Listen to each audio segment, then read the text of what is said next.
আসসালামু আলাইকুম। আশা করি সবাই ভালো আছেন। ই পাসপোর্ট আবেদনের জন্য নিম্ন বর্ণিত কাগজপত্রের প্রয়োজন: 1. অনলাইন আবেদনকৃত ফর্ম অ্যাপয়েন্টমেন্ট সহ। 2. জাতীয় পরিচয়পত্রের মূল ও ফটোকপি। 3. পূর্বের পাসপোর্ট ও এর ফটোকপি যদি থাকে। 4.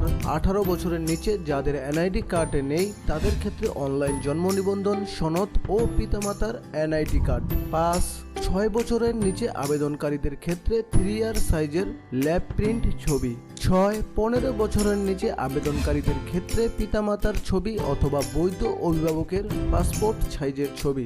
7. পূর্বের পাসপোর্টের তথ্য বা তথ্যাবলী পরিবর্তন করতে সংশ্লিষ্ট দলিলাদি দাখিল করতে হবে, যেমন স্থায়ী ঠিকানা, বৈবাহিক অবস্থা, পেশা অথবা অন্যান্য তথ্যাদি পরিবর্তনের ক্ষেত্রে প্রয়োজনীয় দলিলাদি দাখিল করতে হবে।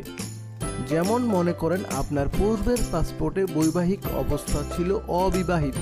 এখন আপনি যদি বৈবাহিক অবস্থা পরিবর্তন করতে চান তথা বিবাহিত করতে চান, সেক্ষেত্রে আপনাকে নিকাহনামার সনদ দিতে হবে। অথবা পূর্বের পাসপোর্টে আপনার পেশা ছিল স্টুডেন্ট, এখন আপনি যদি চাকুরিজীবী হন সেক্ষেত্রে আপনার চাকুরির আইডি কার্ড প্রদান করতে হবে। 8.